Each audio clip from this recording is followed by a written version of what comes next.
I'm here today with Neil Slade. Neil, welcome to the program. Hello again.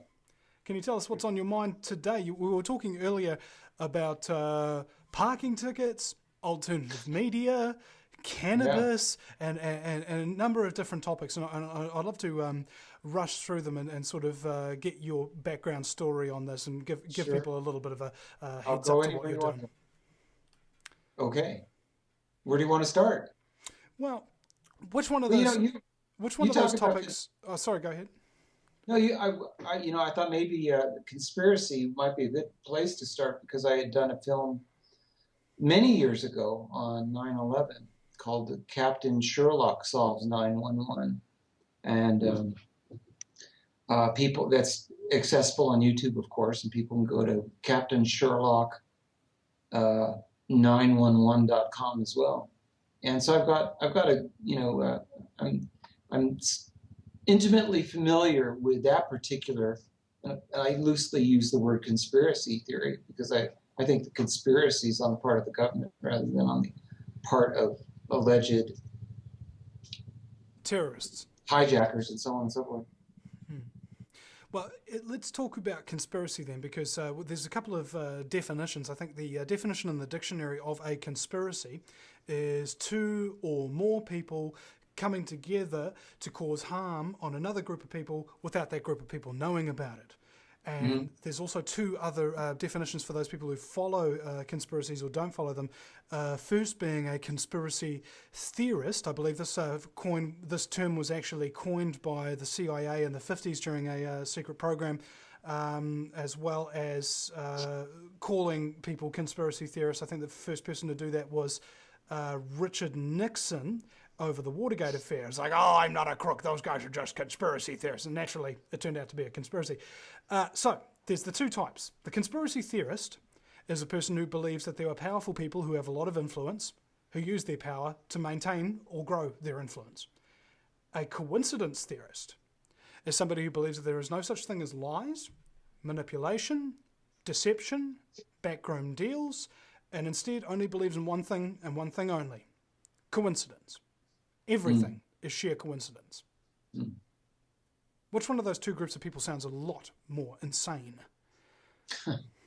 Well, when I hear unconventional ways of looking at events, I'm not terribly concerned whether what you call it. I'm more interested in looking at the facts of something, and I want to hear what one person may say about facts, and then you check those facts, and then you double check those facts, and you get the opinions. Not You don't base any judgment on what you hear out of one individual's mouth. You've got to look for a variety of sources. I spoke with Marilyn Hour about this um, uh, several months ago. Marilyn is the editor of Bloomsbury Review, National Book Review magazine, and we were talking about books versus television, books versus electronic books and electronic media, and so on and so forth. And we touched a bit about information and how people get information. And I think the problem for most people is they base their decisions on a limited source of information. They may only watch the news on the television, and that's the basis for what they think reality is. And that's a terrible error. You can get some information from NBC News, but that can never be the end of where you should be looking to get information, or you'll never have an accurate picture. And you probably won't have a very accurate picture at all if all you're watching is broadcast television.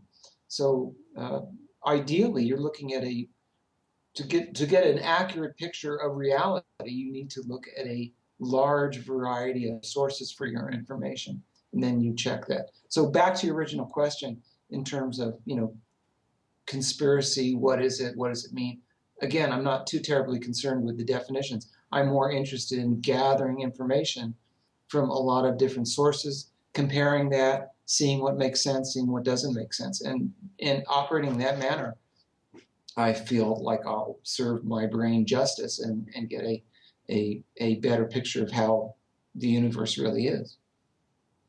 Well, that's And I don't worry about conspiracy theory or not. It's irrelevant. yeah, yeah. And again, it's a part of the what would you call it? It's part of the propaganda machine is to demonize anybody who might be questioning the current regime, whatever that regime might be. You come up with these buzzwords. The word regime is quite interesting. I mean, if I don't know, you haven't been watching a lot of television, but I've been watching a bit of news television. And even on something like Al Jazeera, which you'd expect to be slightly balanced, at least in some way, shape, or form, and the word regime becomes every fourth or fifth word. The regime said that. The regime did this. And I like the regime's methodology of doing this because it exposes the regime for what the regime does. And the regime does that, and the regime does this. And this. Oh my God! Oh my God! Have these motherfrackers got any vocab lessons under that journalistic belt? It certainly doesn't seem like it. It seems like they're looking for a script and they're trying to demonize somebody by using ad hominem arguments in order to coerce somebody's brain pan into a particular point of view. Yeah, I think what you're observing has to do also with a something that happens when you get a lot of people together and combine their mental facilities. When you get large groups of people together, I think logic and rational thinking tends to go out the window. And you probably would observe that in large governments of any persuasion. You probably would observe them in corporations. You would probably observe that in just large groups of people, this kind of group mentality. Whenever you're involved in any kind of group mentality, the individual becomes affected by peer pressure, this tide of wanting to belong to the bigger group. And you stop thinking as an individual. And so I think you're going to see that whether you're watching NPR, whether you're going to see that watching Al Jazeera, you're going to see that watching CBS, NBC, and ABC, irregardless. And I think it's very important that we retain our individual mental faculties, one person at a time, and that you never surrender that. We were talking a little bit earlier about this parking ticket situation that I've been dealing with, and it made me aware of this kind of collective mindset taking over and absolutely nullifying any remnant of common sense and logic. And it seemed to be just an outgrowth of just a person being part of a bigger organization. And I'll give you some specifics. I got a speeding ticket. I was driving away from the post office, and I went onto an unfamiliar road, and a cop pulled me over within seconds and gave me a speeding ticket, and I in a construction zone. And I looked around, and there was no construction. There had been no sign saying construction. There was some down the road, but it was beyond where I'd been. And so I kind of drove around, and I finally located the speed limit signs. And they were located in the dirt in a ditch on the side of the road. And they were located on the ground. They weren't on posts. So my homework led me to what's called the MUTCD, which is the Federal Manual on Traffic Control Devices, which regulates how signs are posted on the roads. And my discovery led me to my investigation led me to the discovery that that these signs on the ground were illegal. They didn't adhere to what was required of speed limit signs, and therefore they shouldn't have been giving speeding tickets to anyone on that road because they hadn't legally posted the speed limit. It wasn't a technicality; it was an actual physical problem because the signs were hidden by any amount of traffic that would be traveling down the road, and the signs were hidden by work trucks working on the road. So you physically couldn't see the signs because they were sitting on the ground because they were not legally where they were supposed to be at 7 feet. So I reported this to a number of agencies, the local municipal city agency, I reported that to. They denied that the book said what it said. I said, no, here's the paragraph. Standard must be obeyed. It is prohibited to do anything but put the sign at 7 feet height. You can use a portable sign for a couple days in different situations, but not as they were using it. And I said, it's right here in black and white. They were in total, absolute denial. It was like pointing to the sky and saying, you see the sky is blue? And the city's telling me, no, it isn't. It's pink, right? And so I found this attitude that went throughout the entire Department of Traffic Engineering. So I then went to the Federal Highway Administration and pointed this out to them. And they were kind of in agreement with me for a while until they got wind of Denver Traffic Engineering trying to tell me the sky was pink, right? And then suddenly the Federal Highway Administration said, well, you know, there's nothing we can do about it. Why don't you talk to the Colorado Department of Transportation? And sure enough, as soon as the Colorado Department of Transportation got wind that there was this upstart citizen who was reading the black and white of the manual, they too began to insist that, no, the sky is pink here. And I finally went to the local news, and they did this story, and they were fine until they interviewed the guy from the Colorado Department of Transportation at the state level, in which he essentially said, no, the sky is really pink with green polka dots.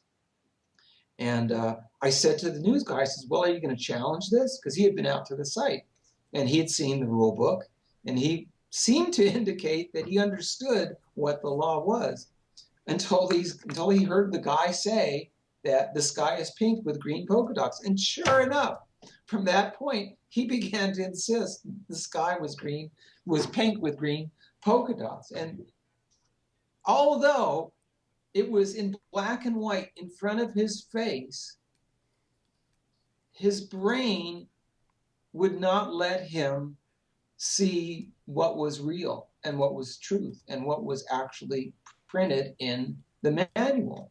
And it was kind of, he had jumped into this collective pool. Now, maybe he felt like, well, you know, if I tell the city that they're wrong, my job will be threatened.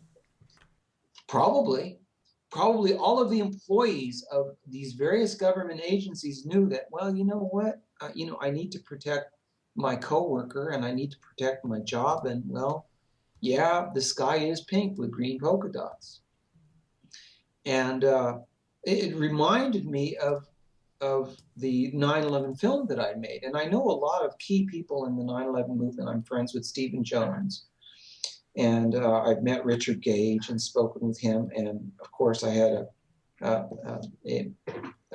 people that were in my own film. And I had one experience talking about 9/11 with a very, very good and long friend of mine. Very bright, very intelligent man. Politically very liberal. He sat on the right side of the fence. He questioned government. He just didn't believe everything that he saw on television or heard on the news. And yet, in this particular instance, when I showed him the facts of 9/11 and Building 7 coming down and the explosive residue, found in the dust, it was the same response that I got from Department of Traffic Engineering and CDOT and Federal Highway Administration. It was what I call crocodile blindness. I'm trying to give it a name because it's when this reptilian, primitive part of your brain suddenly takes over. When it sees something that is so scary that it can't accept it, because if it does, then the entire framework for one's reality and reference points falls apart. So here was this very intelligent, long friend of mine that he got to that point where I said, well, you know what? The buildings were demolished. Here's the super thermite resident in the dust. That was too much. And his system just shut down, and he had that crocodile blindness. And I think this is a result of this sort of collective intelligence, and I use the word intelligence loosely there, but the effect of a collective mental framework that people can easily find themselves being pulled into when they really stop asking the real questions and when they stop seeing things for what they are. And I think, that's where, when we see this injustices that happen in government, that happen in political movements, that we see in certain social groups, it's a result of this kind of collective mindset. And I think that's what we really need to address if we're going to, make some real progress on this planet, is people learning to retain that sense of inquisitiveness and questioning, irregardless of what everyone else is saying. Now I'll shut. Well, see, it's the I think independence in and of itself is the enemy of the New World Order. They're collectivists. So what's the opposite of collectivism? Individuality. Okay. So yeah, absolutely. So I think that they've created a society that not only weeds out and makes it much more difficult to be independent, but it incentivizes and rewards being collectivist. For instance, I'm independent media, I'm going to report on this facts of the case, yeah, I'll do it. They get the truth out, but then they lose their job. So there's a disincentive to tell the truth in the first place. And also the same thing, if you stand up in a crowd and you say something that the crowd doesn't agree with, you get peer pressure because the whole crowd boos you and just goes, oh, yeah. And it takes real strong individuals to actually do that. And those real strong individuals are becoming fewer and further between day by day. But as a result, their independent actions are actually increasing in power. It's like there's only a certain amount of power of individuality that exists, right? And if there's none of them to compare them to, it means one individual makes a huge effect because he juts out like a mountain coming out of the ground for everybody to see. And it's like, whoa, there's big smoke and fire and stuff like that, and that guy breathing it out of his nostrils. That kind of freaks the hell out of them because it shakes up their whole mentality that an individual can't make the difference and that they should just sit down and shut up when every single time they see somebody independent around them making a difference, it plays with their heads and they choose to cut themselves off from it so that they don't have that mental trauma of being wrong. Yeah, I'm thinking about this in terms of brain function because that's what I do in terms of being a writer about brain function. This need to go along with the surrounding peer group or with the collective or the group consensus group consciousness or whatever. There's a certain reward built into the human brain because as mammals, we do better in many ways if we act together. For example, if you're a lion, you'll be much more successful if you cooperate with the pride on the hunt. If you're a wolf, you'll do better acting in a group as opposed to acting as an individual. So being humans, being apes, being mammals, we have this built-in reward mechanism to go along with the group. And that's kind of a midbrain function. But it has its limitations. On the other hand, a reptile might be more of an individual in that sense, that they are not dependent upon Well, peer pressure. they are. The reptilian part of the brain is the fight or flight mechanism, which is usually what governs predatory species, essentially. Mm. And predators are actually reliant on the survival of the herd in essence, and the renewal of it for their food supply. Whereas humans don't have that inherent natural equilibrium with their surrounding environment, as they say in the Matrix, and instead act more like a virus.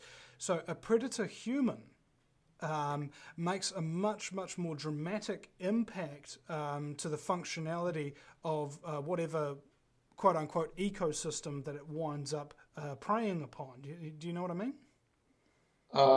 Somewhat. What I was speaking about was more when I speak of the reptile brain. In reptiles, for example, when you look at reptiles don't act as a social unit as a rule. You might have a number of Komodo dragons feasting on the same carcass, but they don't do it in a cooperative manner. They just all happen to be at that same place. Reptiles lay their eggs and split. Kids are on your own. As a general rule, there are a few exceptions. So this reptilian part of the brain is really only concerned with self-survival. It's only concerned with the self. There's no teamwork involved in it. When you add on the second layer, which sits above the reptilian brain, then you add on some basic social behaviors and teamwork. You have nurturing that then occurs in this mammalian layer of the brain.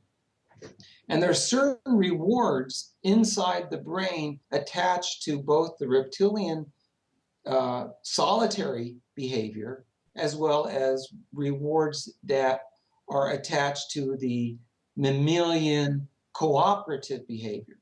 But they are limited in scope. Now, human brains have a third layer because they're apes. They have a third layer called the primate brain. And this adds on much more complex types of behavior, plus the primate brain and the frontal lobes. Last time we were talking about the frontal lobes. And so I was trying to get you to do this with your hand. So everything underneath my hand, if I go sideways, you can see, that's the frontal lobes, right?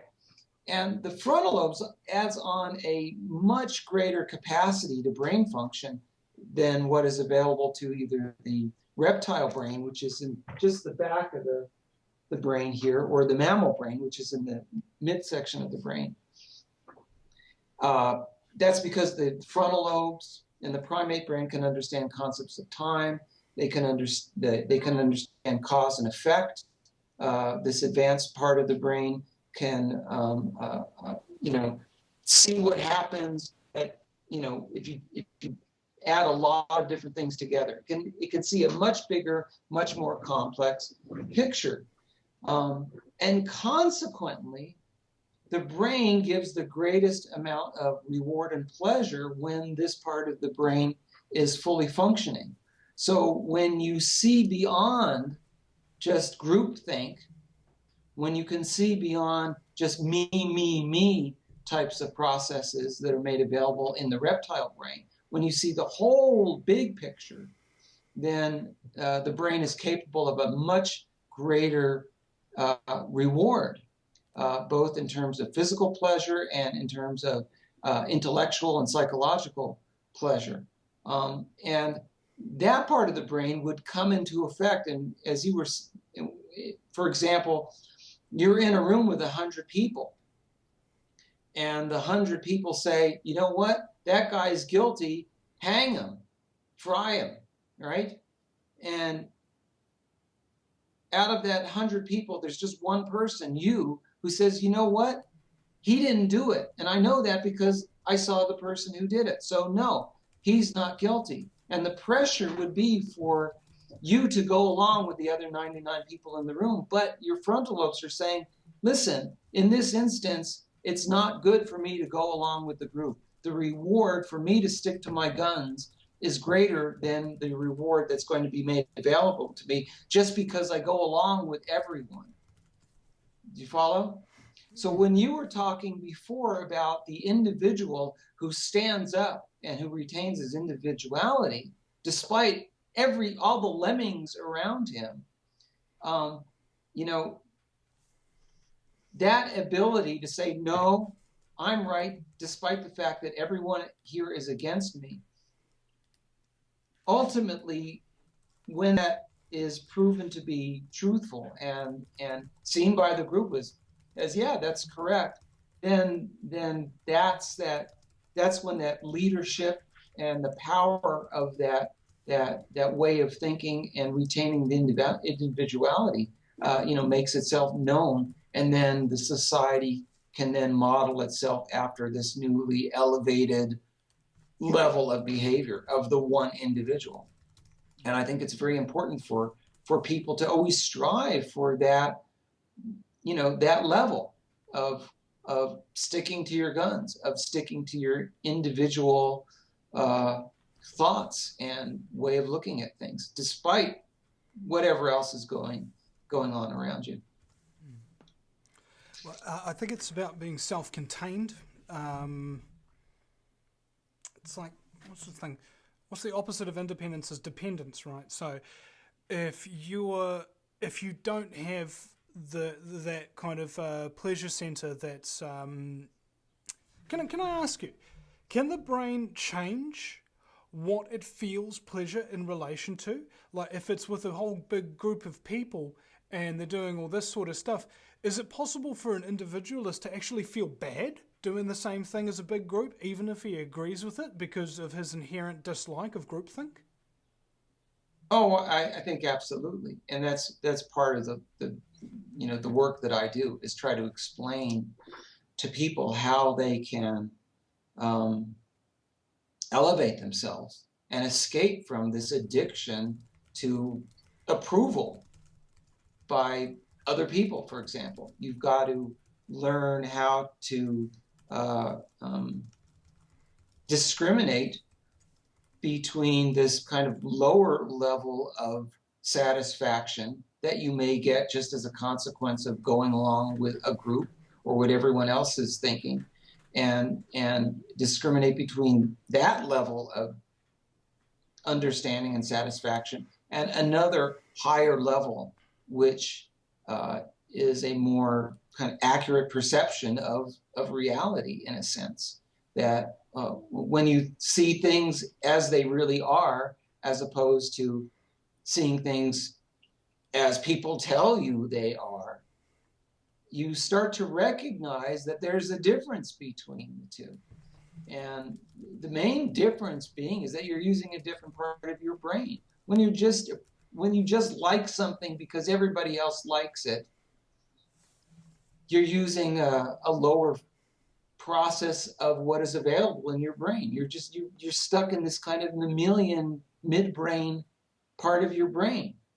And when you appreciate something for its truth or for its true aesthetic value, or you can recognize subtler aspects of the reality of something, whether it's a political argument, whether it's an artistic expression, whether it's music, whether it's a behavioral type of thing. When you can recognize things at a very deeper level, you become less and less addicted to this group think. And again, the reward is greater for the individual when you use this more advanced part of your brain, which is in your frontal lobes. So it's not that you surrender any of these more primitive functions that's found in the reptile brain or the mammal brain. It's just that you turn on more of your advanced processes, as it were. So you're not just limited to peer pressure, so that you're not just limited to this me type of instant gratification that is available to the more primitive parts of your brain. Your brain is this vast toolkit, as it were, and you've got primitive functions, you've got social functions, but you also have some very high functions. And as you familiarize yourself with what these different parts of your brain do, it's like you've read the driver's manual. So you're not just a passenger sitting on a bus anymore. You're driving the car. You know what your brain can do, so you're less likely to be swayed by groupthink or by primitive, desires only. And I think in that way, once you kind of recognize that your brain can function in these different ways, you can honestly look at something like a 911 documentary and evaluate it on its merits rather than, evaluate it just because your best friend said it was a good or your best friend said it was a stupid video. And I think we can approach everything in life like that, whether, whatever kind of information it is, whether it's a candidate, people in this country are getting ready for this election, and I'm appalled. I'm absolutely appalled at the manner in which a lot of people evaluate the candidates. They're not seeing the big picture. They're not asking the right questions. A lot of people are just watching advertising on television and basing their decision on what some ad agency decided, how they decided to portray a candidate. And it's if it wasn't so sad, it'd be really funny. Well, I think maybe because it's so sad, it is actually funny. I mean, you're familiar with the term You're familiar with the term German word? It's called Schadenfreude. No, I'm not. I mean, I've heard it, but I couldn't tell you what it means. Okay. Mel Brooks once said, "If I fall over and break my arm, that's painful. If the guy in front of me falls over and breaks his arm, that's comedy." That's Schadenfreude, to laugh at the misfortune of others. And in my opinion, I think this is the reason why I'm able to maintain such a massive sense of humour in these dark times, is because there's infinite amount of people who are suffering right now that I could laugh at. You never run out of material, right? Well, listen, all I have to do is look into the mirror if I want to have a good laugh. I am a constant source of ridiculous comedic endeavor if I can just look at myself outside of myself. You can't take yourself seriously, or you're in big trouble, because although there may be minor differences between human beings, there's probably more that we all have in common that is different between us. So the first guy who taught, I used to do a lot of yoga and a lot of meditation, and back when I was in college, I lived in, I don't know what to call it. There's a guy I used to teach. He called it instant meditation. He used to teach it at the University of Denver, and he was quite a character. He used to sit out. He used to sell flowers on the corners in Denver. That's how he would make his living. But he would park outside the University of Denver Student Union. He kind of lure students over to teach them instant meditation, because he figured if they thought it would take more than 5 minutes, they wouldn't be interested in it. So he called it instant meditation. And it was either him or someone who I had met through him who said to me at one point, he says, when I see somebody do something really stupid, the first thing I ask myself is, why am I doing that? You just put yourself in the shoes of somebody who's doing something absolutely ridiculous, and realizing that, well, if you're not doing that, or you haven't done it, you're going to end up doing that same ridiculous activity at some point. So I think that's a healthy thing to do, is to see everyone else as engaging in something that you are likely to be doing at some point yourself. And that takes the edge off things as well too. I think that helps you, laugh at the absurd and ridiculous behavior that we can see 24 hours a day, outside our front door. Mm-hmm.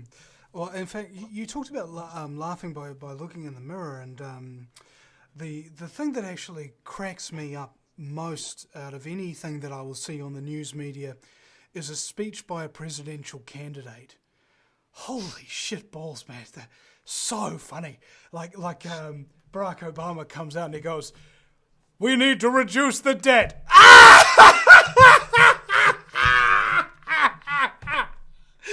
"We need to create jobs." We need to reduce our involvement in foreign conflicts.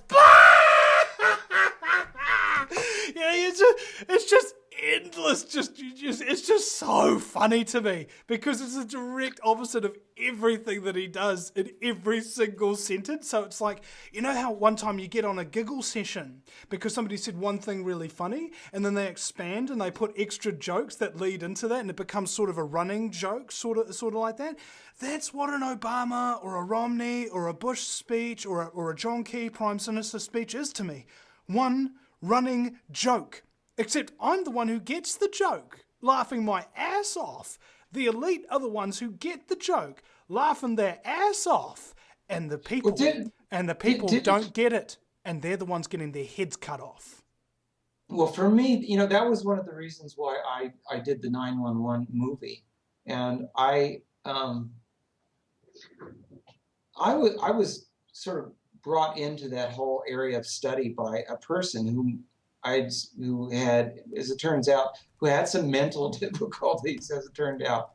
And so I didn't take it very seriously. But he says, Neil, you really need to look into this. So I did, and it didn't take very long, and then it blew my mind because I realized that what Stephen Jones, the physicist, was saying was absolutely making perfect sense. And the more I studied and got into it, the more it blew my mind. And at one point, I finally realized that, oh my God, I can't believe anything that the government is saying. Because if they cannot, the truth of that particular tragedy is so in your face, so overwhelmingly easy to understand. And yet you don't have a single person in Congress, much less the President of the United States, acknowledging the reality of the situation. It hit home really hard, and it made me realize that, well, government is not anything as it pretends to be. And I saw that people like to be protected by their government. They like to feel secure. And what I discovered was it's not what it pretends to be at all. And again, looking at just at the very local level, to seeing the amount of deception and outright lies fed to me on something as minor as a traffic ticket. If they can't tell the truth on something about how you're supposed to put a speed limit sign in the road, oh my God, what does that mean for the really important stuff? And, I guess you just have to maintain your sense of humor about that, or you'll Well, that's the tagline for my show, Neil, is it's the lighter side of genocide, because in a world so full of chaos and madness, if you lose this sense of humor, you'll go friggin' nuts. Yes. And I believe that stressful situations are things that challenge your cool, your calm, your sanity, and your ability to think, because that's what the fight or flight mechanism is there for. Because when you're afraid, you can't think. You can act, but thinking becomes much more difficult if you're deathly afraid. And fear dislodges your logic and reasoning, right? Whereas humor re-engages it. Absolutely. You have your brain physiology perfect. And that's exactly what I tell people, that when you're in these states where you're feeling paranoid and fearful, whether it's of your next door neighbor or your government or your teenage daughter, you can escape from that mindset by engaging these frontal lobes processes. And humor is a frontal lobes process. If you can look at a way to laugh at it, if you can engage your sense of humor, that will then turn on a much more intelligent process in your brain, and then you can then begin to evaluate things in a much smarter and a much better way than if you're just sitting there in fight or flight and like that. So you're doing a great service to humanity, Vinny, by making people laugh while at the same time look at the reality of how things are in this world. I think I'm trying to fulfill a gap that was left by the early departure of Bill Hicks and the recent departure of George Carlin, who were two very, very great comedians. George Carlin, amazing, just amazing. See, and those people, those two comedians specifically, kind of helped me sort of understand who I was and how fucked up shit was, you know, and that it wasn't my fault and that it's okay to laugh at it. And now that they're gone, there are no other Bill Hicks, there are no other George Carlins, you know. I felt like there was a loss, so I'm trying to embody at least part. I'm me, and I'm inspired by them. I don't want to be them because I'm not. But I think one thing you have to recognize about George Carlin too, he was an old dude, and he was best at the end. He gave us the clearest picture of things because he had been around it for so long, and I think that says something about we should value old people because they have a lot of not saying that a person just given decades under his belt is going to make them smart or perceptive, but be on the lookout for people who've been around for a long time that have had a lot of experience and have had a chance to pour through a lot of things in their brain that younger folk may not have yet had time to kind of digest or add up. And George was just such a great example of someone who had gained a lot of experience and perspective, and then was able to translate that into a just outrageously funny and yet truthful presentation that we can all still learn from, just in the clips that he's left us, and in the material that we can go back and look at on online or in books or in whatever. I always wanted to meet them. Yeah. And now they're gone. That's why I'm not afraid of growing old, because I know I might still have a brain that works.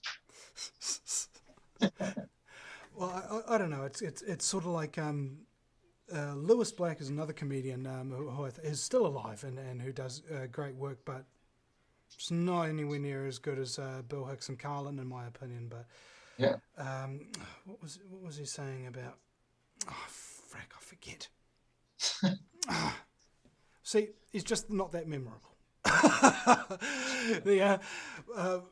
He's kind of like always angry as stuff like that, really pissed off with the government, swearing a lot, and it's so funny in that way. And have you noticed that people who are really, really pissed off are often at their funniest? Yeah, I've got a friend like that. I've got a friend, Jeff, who I see at the coffee shop. And he's just one pissed off dude, and he's really funny. He's and a part of it just comes from it's just that sort of twist that you get. And I think when you get pissed off about something, it energizes you. Yeah, a lot of times into a level that you won't achieve if you're just kind of feel so-so about something. A lot of times it takes a lot of discomfort to get us to get off our lazy butts and change and do something, or even create.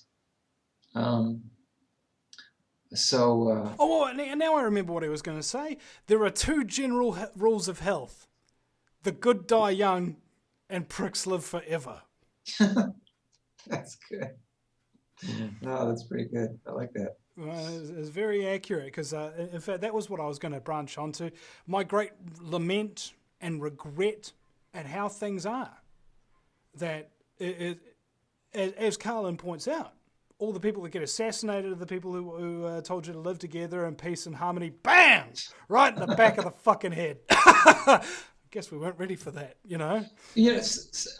One thing I wanted to touch upon, I saw a comment on, you had posted the radio interview that we did last week or a week and a half ago, and I wanted to touch upon this if I could. Someone said they had listened to it and they still didn't have any idea what tickling the amygdala was all about. So I wanted to clarify that a little bit. If anyone's tuning in and they want to know what the heck is Neil Slade talking about with that amygdala thingamabob, what is that? So if you could, I'd like to expound upon that for a minute or so. We were talking about these different sections of the brain. We were talking about the reptile brain, which is the primitive brain core, which basically controls the autonomic nervous system and fight or flight, and just automatic kind of reactive. It's the reactive part of the brain. Controls breathing, heart rate, lungs, really basic needs. And then you've got this middle part of the brain called the mammal brain, which adds on the social functions, social processes, nurturing, basic cooperative behaviors. Then you've got the third layer in the frontal lobes, which is the most advanced part of the brain that computes all the higher thinking and imagination and abstract thinking, understands time, cause and effect, problem solving, that kind of thing, advanced problem solving. So right in the middle, inside the mammal brain, right, kind of in between the most advanced part of your brain in the front and the most primitive part of your brain in the back, you've got these two little switches, one on either side, about an inch inside each temple. It's called the amygdala. And the amygdala is kind of like a rheostat in a sense. So when, let's say you're walking down the trail and you see a rattlesnake, the amygdala recognizes that that's a threat, and it automatically clicks your brain energy into the backward position. So more energy goes back towards the primitive part of your brain, so it cranks up the fight or flight, okay? It's as if it's a little switch that can click backwards or forwards. So if the amygdala senses a threat, it clicks backwards, and it turns on the primitive part of your brain so you can survive that moment. And that's all then that's all your brain is calculating, either running or fighting back, okay? So that's an amygdala bite. You get bitten, and typically when you're threatened, it's uncomfortable. You feel negative emotions, okay? So that's an amygdala bite. Now the opposite thing is called an amygdala tickle. And the amygdala tickle is when that switch flips forward. And when you don't feel as though you're threatened, when you feel as though you're free of any imminent threat, when you're happy. And as you pointed out, when you turn on your sense of humor and you laugh and you're jolly, right, you can then turn on all those intelligent, very perceptive parts of your brain in the front. And so when you don't feel threatened, when you perceive something that will enhance your survival, you get an amygdala tickle. So do you see the difference between an amygdala bite that turns on your primitive reptile brain and an amygdala tickle that turns on your advanced frontal lobes? Is that pretty clear? Hairs on the back. Hairs on the back of your neck, and then hairs on the back of your neck. Ah. Yeah. Right. When you go, ah, then you're getting an amygdala tickle. When you go, oh, in Japan, they have a customary kind of term when they understand something. They go, eh. Kind of similar in nature to that. It was real funny. I had a Japanese girlfriend a few years back, right? And I came up with this idea of just going to a Japanese business and kind of seminar kind of thing. Row upon row of Japanese businessmen, all pushed on, and then you just like say something really profound and really intelligent, and you hear like 500 people all going, eh. I thought that would have been quite funny. But anyway, All we right. talked about... That's the difference between an amygdala bite and an amygdala tickle. Now, when you say tickle your amygdala, here's the thing: you can consciously and deliberately tickle your amygdala whenever you choose, providing you know how the wires are set up, right? Instead of, if you become aware of that switch, if you feel like it when you are in a threatening situation, when you feel as though you're threatened, either by a snake in the path, or by the guy sitting next to you on the bus, or by the guy who just got elected into office, right? You can still tickle your amygdala, and instead of experiencing that negative emotion that accompanies the fight or flight response of the reptile brain, you can laugh about it, or you can feel good about it. You can feel some hope, and you can maintain control over that amygdala switch. So once you learn that you've got a switch in the first place, and that you do have conscious control over it, you can then have control over that and consciously say, oh, you know what? Instead of being bitten by my amygdala, I'm gonna tickle it, and life is a little more pleasurable when you do. Well, in a way, it's kind of like taking a drug to escape reality. Yeah. Well, yeah, and of course, conversely, the difference being, when you tickle your amygdala, you don't have a reality hangover later on. Yeah. So basically, being doped up on amygdala tickle, kind of, you don't come down from it, sort of thing. You don't get the Red Bull hangover or whatever. Not in the same way, no, because what it's a different type of neurostimulation. When you take cocaine, for example, what you build up is a tolerance to the drug. So what an external chemical will plug into these receptors in your brain, and then when that chemical is gone, you'll have a craving for more of that chemical. And if you don't fill up with the chemical again, then you'll feel worse than you did before you took the chemical, right? It's the crash. And not all drugs do that, but many of the drugs that society uses to feel good does have that kind of crash effect, or you build up a tolerance. For example, you take a certain amount of heroin one day, well, to get the same high the next day, you have to take that amount plus a little bit more, because you've built up this resistance and tolerance to it. On the other hand, when you're engaged in brain self-control, it's a different type of mechanism. And you're also, one of the things that you're doing is to tickle your amygdala, you are changing how you tickle it each time. If you tickle your amygdala the same way each time, indeed, you will build a tolerance to that stimulation. So if you tickle your amygdala by watching a Laurel and Hardy movie, that will work, but you can't watch that same movie 2 times in a row. It won't be as funny the second time. You got to watch a George Carlin video next, and so as you learn about these factors of tolerance and of needing to introduce something new to your brain, to tickle your amygdala, you have to keep changing the menu, right? So when people take drugs, that doesn't occur to them. They say, hey, you know what? This drug made me feel good. In that way, variety in your life is a drug. Yes, variety is a necessary component of good brain self-control. And people who are dependent upon drugs don't quite understand that, unless they're taking a new drug every time they sit down to imbibe. That's knowing this element of tolerance, knowing that you get used to whatever it is that turns you on. That's a little bit of brain information. That's knowing how your brain works. So if you know how your brain works, you can then deliberately make sure that you have variety in your life. so that you don't keep going back to the same thing exactly the same thing over and over again to get off, because you won't get off. And when people have problems, they don't understand that that's how the brain works, that you got to have variety. And it's a very basic tenet of brain function, that to turn on your frontal lobes and to tickle your amygdala, you got to do something new. The frontal lobes get off on new. Totally new, right?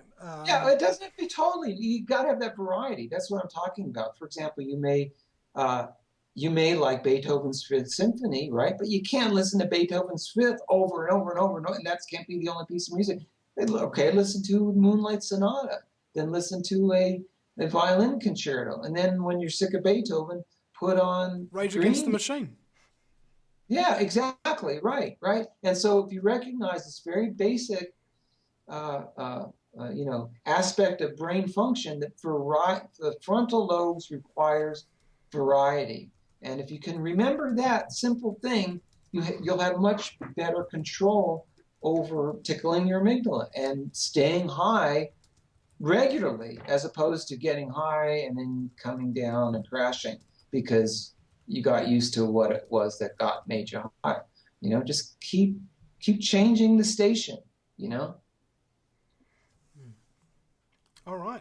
Well, also, on that note, we're going to wrap up this conversation now, and I'd like to encourage people to visit your website. Neil, can you give that out for people? brainradar.com. Okay. brainradar.com. Or you can go to YouTube/Neil Slade, but they're all kind of linked together. And the website's huge. I began working on it in 1996.